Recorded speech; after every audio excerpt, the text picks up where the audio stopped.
What's up, guys? Joey626 back again. It's Monday. Um, check out my new T-shirt.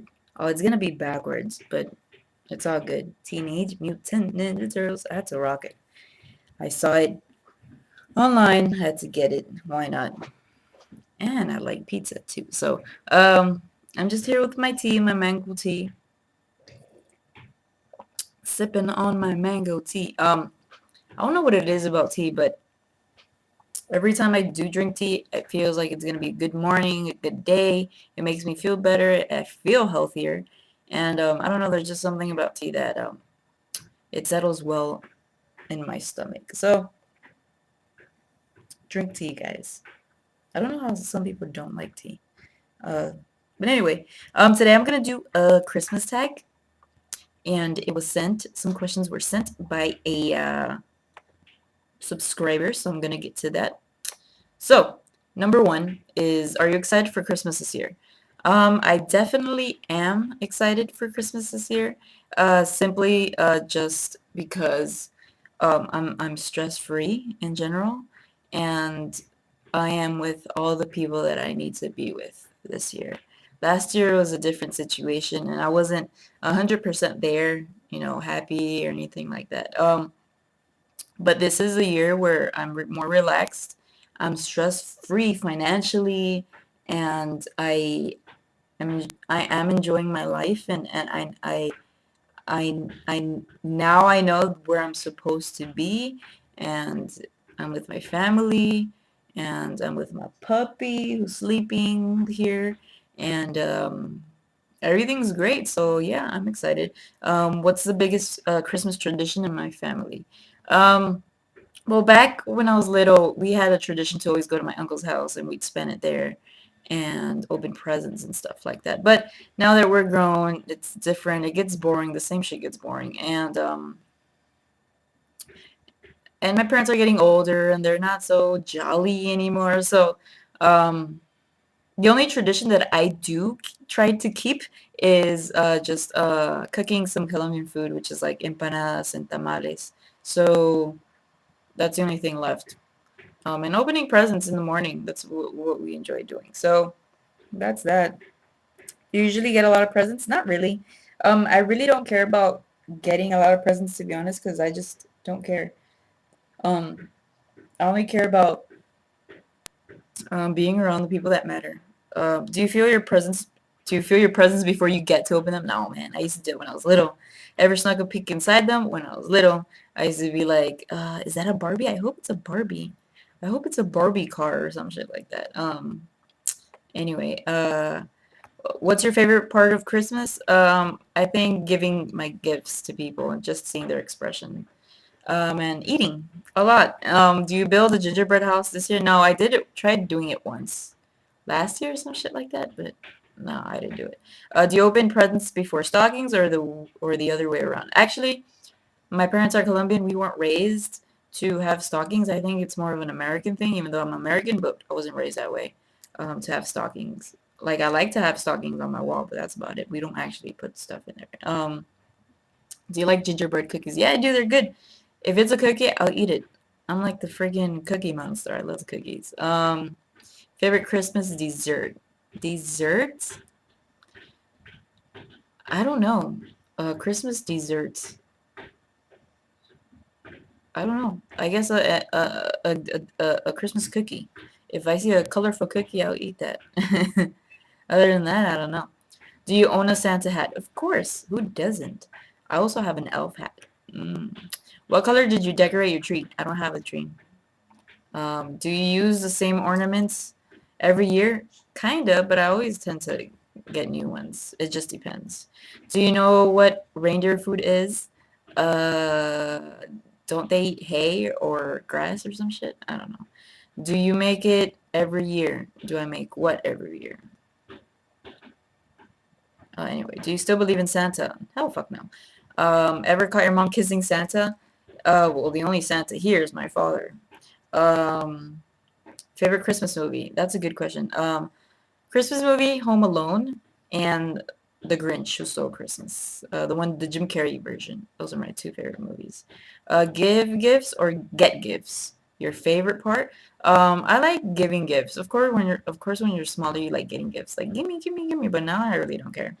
Um, just because um I'd rather go like when I went online shopping, I bought shit for myself for Christmas, and it comes to a point that people don't know what you like anymore. So people end up giving me at least things that I need, not things that I want. So my next paycheck, I'm gonna buy a guitar. Yay! So yeah, I like giving gifts more. Is there a mistletoe in your house? No, that would just be weird. What happens if I stand under the mistletoe and my brother's like under it as well? Am I gonna have to make out with my brother? Hmm. Do you eat his cinnamon rolls every Christmas morning?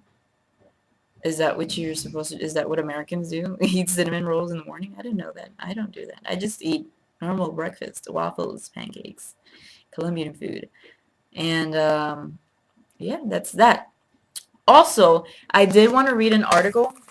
This is a newspaper from close where my job is, and this article is really interesting. I just wanted to share this with you because I thought this was interesting. So it's called Finding Yourself in Spareness. So listen, guys, this is really cool. Um, we often create an identity for ourselves using things. We have logos or slogans or cute catchphrases on our clothing. It shows people who we are. We have tattoos or piercings, baseball caps, accessories, smartphones, designer bags, and designer shoes, and these express to others who we are. In our homes, what we have on our walls show others who we are, what TV shows we watch, what books we read, what celebrities and blogs we follow, what brands we like on Facebook. But what happens when you strip all these things away? When you are left with plain clothes, a home that is empty and spare, how will you express yourself? What will you use to forge an identity? You could argue that your identity would now be called minimalist, but let's go beyond that level. In spareness, we are confronted by a lack. It is a frightening thing if you aren't accustomed to it. What must take You must take a close look at that lack and wonder, what am I left with? When there is just you and nothing else, you must look inside yourself. You have to ask who you are, and again, that can be scary. You start to question whether you are adequate as a person and that you wonder where this sense of inadequacy comes from. You start to realize that there's nothing more possible than who you already are, that there isn't anyone who is more adequate than you, but only people who are different. If you perceive them to be better, that's only because you are measuring them up to a standard created by someone else. When you remove that arbitrary and meaningless standard, there is no better. There is only who you are. There is an empty room and you are enough. You are all that's needed in this room. You fill it with your light and the miracle of your being, and you now realize the things you used to express yourself. Those were just a crutch. You need none of it. You are enough.